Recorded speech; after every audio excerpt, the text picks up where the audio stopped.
Les gérants et autres investisseurs institutionnels sont de plus en plus nerveux, si l'on en croit notamment la flambée d'un dernier mois, c'est le marché actions et obligations. Les gérants sont de plus en plus nerveux. Oui, la dernière enquête mensuelle de Bank of America Merrill Lynch auprès de 177 investisseurs dans le monde indique qu'une majorité d'entre eux trouvent les marchés survalorisés. Plus de la moitié, 54% des gérants estiment que les actions et les obligations à la fois sont surévaluées. Il faut remonter 12 ans en arrière pour trouver trace d'un tel niveau d'inquiétude.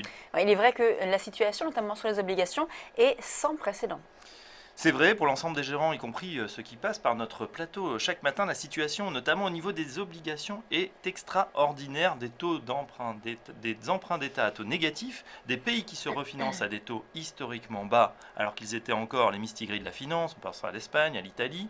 De mémoire de gérants, on n'a jamais vu ça. Côté obligations, de plus en plus de gérants s'inquiètent. 84% jugent les obligations surévaluées contre 76% en mars. C'était déjà élevé. En tout cas, c'est du jamais vu depuis le lancement de l'étude de Bank of America Merrill Lynch dans les années 2000.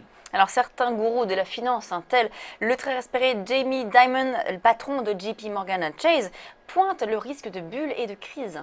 Exactement, pas étonnant dans ce contexte que Jamie Dimon, on rappelle que c'est le seul banquier à avoir traversé la crise financière de 2008 sans un seul trimestre de perte jusqu'en 2010, eh bien Jamie Dimon annonce la nouvelle tempête. Certaines choses ne changent jamais, dit-il, il y aura une nouvelle crise financière et son impact se fera sentir sur les marchés financiers, prédit donc cet oiseau de mauvais augure. Il fustige au passage les nouvelles règles imposées par les autorités pour renforcer le système ou la politique des banques centrales qui devrait contribuer, selon lui, à renforcer la prochaine tornade. Alors, est-ce qu'il y a réellement un risque de bulle ?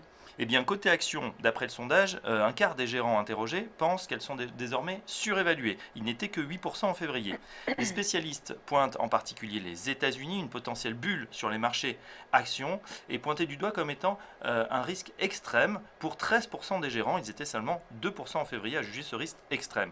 Un sentiment de cherté compréhensible quand on voit le formidable parcours des bourses US depuis quelques années, et surtout, alors que les résultats qui commencent à tomber s'annoncent plus que mitigés. Alors que dit également, il faut voir aussi le price earning ratio, c'est-à-dire le PER, c'est-à-dire le ratio cours sur bénéfice. Oui, alors là, les valorisations des marchés ont largement dépassé les moyennes de long terme. Donc ce ratio cours sur bénéfice, le PE, dans le jargon financier, est à 16,4 fois les profits anticipés en Europe, contre 14 en moyenne depuis près de 30 ans. Et à Wall Street, il est de 17,2 à comparer avec 15,4 en moyenne, selon les données de la Société Générale. Alors, si l'on en croit vos statistiques, si on dit qu'un quart des sondés sont inquiets, ça veut dire que la majorité est plutôt optimiste. Oui, bon nombre de spécialistes veulent cependant rester confiants pour deux raisons. Les valorisations, bien qu'elles soient élevées, sont très très loin des niveaux stratosphériques qu'on avait atteints dans les années 2000. Et surtout, toujours grâce à l'action des banques centrales, les taux obligataires sont proches de zéro, ce qui rend encore attractifs les actions. Ainsi, plus de la moitié, 54%, surpondèrent les actions dans leur portefeuille. Ils sont simplement un petit peu moins positifs sur les actions européennes, 46% contre 60% le mois dernier, après la très belle flambée du premier trimestre. Merci Fabrice. Je vous laisse désormais avec Gérard Moulin, donc le responsable action chez Amplegest, pour un spécial Pricing Power. Tout de suite donc un gérant, 3 questions.